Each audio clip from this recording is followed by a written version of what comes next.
Okay,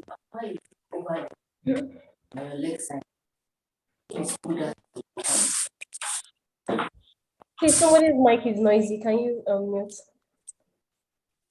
Hi, good morning, everyone. My name is Hadizat, and today I'll be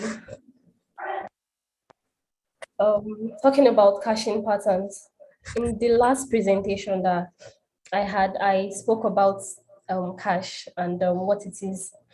So I'll be running through what cache is briefly before I get into what today's presentation is about.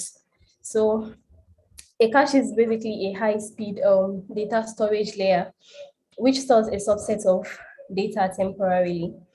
So the data is retrieved faster when requested for in the future, which isn't possible by accessing the data's primary storage location.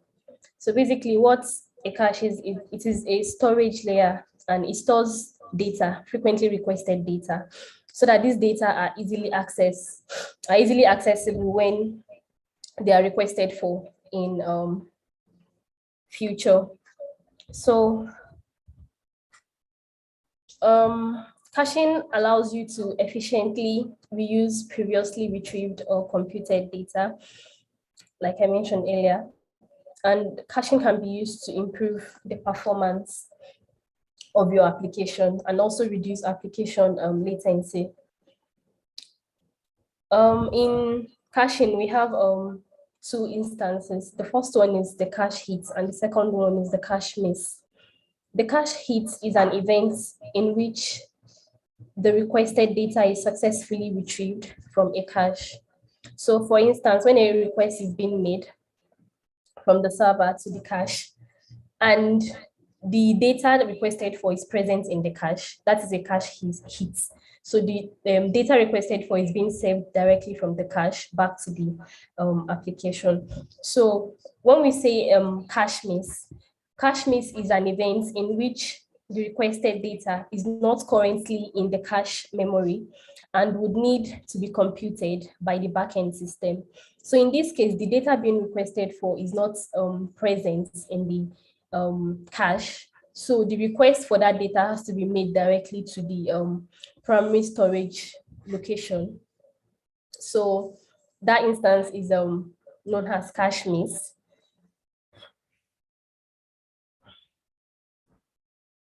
Okay, sorry, hold on. Okay, that instance is known as the cache miss. So this is a pictorial representation of the caching process. So now, sorry. Okay, so now the caching patterns. So we have different ways that you can implement caching. We have different ways that you can implement caching. So the pattern you choose to implement is directly related to your caching and application objective. So there are different type of caching patterns, but in this presentation, I'll be focusing on the two common approaches. That is cache aside, also known as lazy loading, and write through. So okay.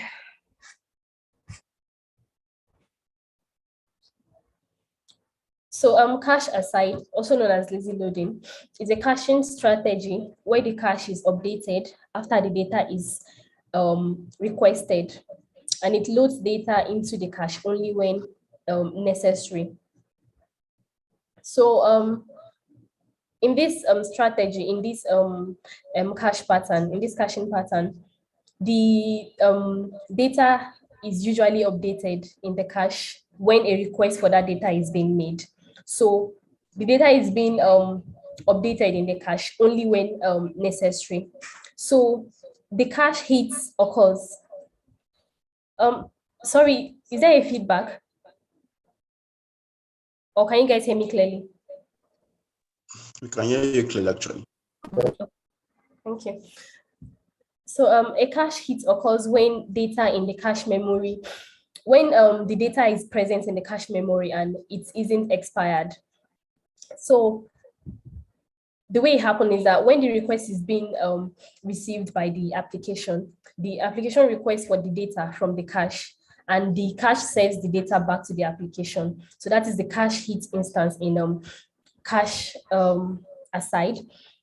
So now when cache miss occurs, it means the data is not present in the cache memory, or the data is expired. So what happens is that when the request is received by the application, the app requests the data from the cache. Then the data is not in the cache, so it returns null. Then the application then requests the data from the database, and the data is being saved from the database back to the application. Then the application updates the cache with the new data. So now the one advantage of cache aside is that only requested data is being cached. So since it is only updated when a request for that particular data is being made, only requested data is being cached. So that saves your cache memory, and you don't have unnecessary data being cached. Only data that are being requested for are being cached. So these are one of the disadvantages of the cache aside is that for each cache miss, cache miss, 3 trips occurs. So like I said earlier, there's the cache hit instance and there's the cache miss instance. So for the cache miss that occurs now in cache aside, there are 3 trips. So the first trip is that the initial request for data from the cache. So when the application requests for the data from the cache, that is one of the trip. Then the data is not present in the cache, so the application has to query the database for the data. That is the second trip. Then the third trip is that the updating of the cache with the new data. After the data is being saved to the app, then the application updates the cache with the new data. So these misses can result in high latency. So that is one disadvantage of cache aside. Then another one is outdated data. Since this data is only updated when a request is being made, most times it's possible that the data present in the cache is not up to date with the one in the database. So this is a pictorial representation of the cache aside. So so now in the write-through caching strategy, the cache is updated immediately when the primary database is updated. So in this case, in the case of write-through, the data is usually updated immediately when the database is being updated. So unlike the cache aside, where the data is usually updated only when a request is being made for that data. So in this strategy, the cache has a writer component that can write to the database. So the application receives requests to write data to the database. Then the application writes the data to the cache, and the cache invokes the writer to write to the database as well as updates the cache.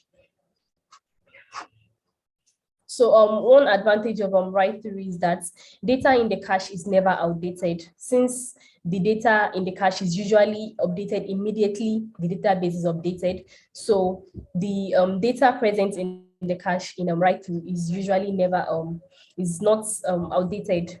Then one disadvantage is that most data are never read. Since the data is updated to the cache, immediately the database is being updated. Most times, data that are not being requested for are being cached. So most of the time, data that are not being used are updated to the cache. This is a pictorial representation of the write-through strategy. So we have what we call time to live. So time to live is an integer value that specifies the number of seconds until the data expires. So the data you have in your cache, it is when it is expired, it is usually treated as if the data is not present in the cache. So any request being made for that particular expired data has to be made to the database. So when an application attempts to read an expired data, okay, it is treated as though the data is not found. So as a result, the database is then queried for the data and the cache is updated. So this approach doesn't guarantee that a value isn't stale, and however, it keeps data from getting too stale and requires that values in the cache are occasionally refreshed from the database. Since the time to life is gives like it's the number of seconds that a data has to like expire. So usually when the data expires, any other request for that particular data is being made to the database. So it keeps the data from getting too stale and from getting too stale. So for lazy loading allows for outdated data, like I said earlier. That is one disadvantage of lazy loading. Then write through ensures that data is always fresh, but can populate the cache with superfluous data that are not needed, data that are not being read. So implementing time to life to each of the strategy can help you have the advantage of each of these strategy. Then at the same time, you can avoid cluttering up the cache with superfluous data by implementing time to life. This is a pictorial representation of the time to life. Okay.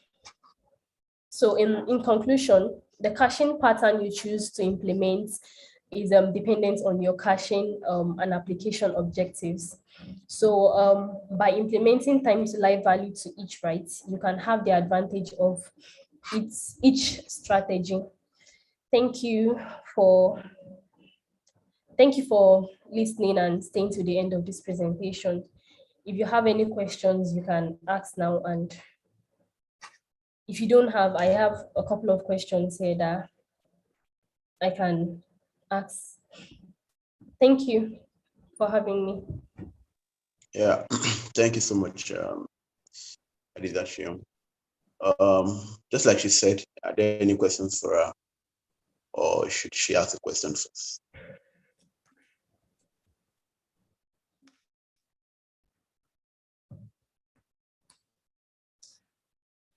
Okay, I don't think that there's any question. So from the presentation, I mentioned what TTL means. So who can tell me what TTL means? Like what the abbreviation? What does it mean?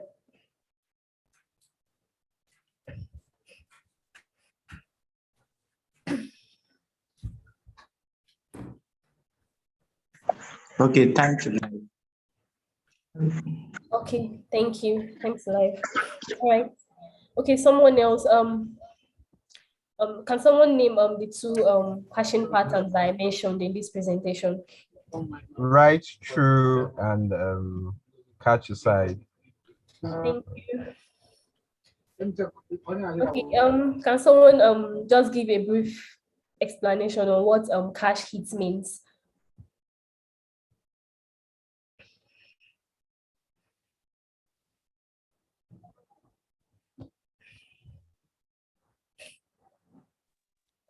Catch it is an event in which requested data is retrieved from cache.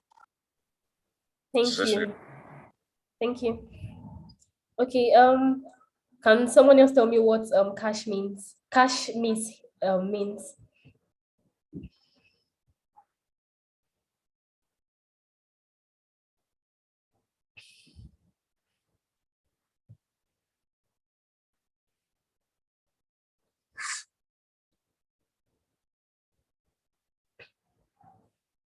Anyone? So, cache miss is an event when the requested data is not currently in the cache memory. So, like, you need to do a lot of work in get systems. Unsuccessful request. Yeah, that's just some unsuccessful. All right. Thank you. Okay. Can someone else name one advantage of cash aside?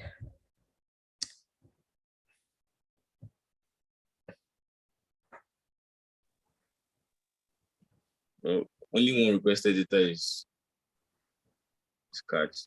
Sorry, like only the requested data is. All right. Thank you. Thank you.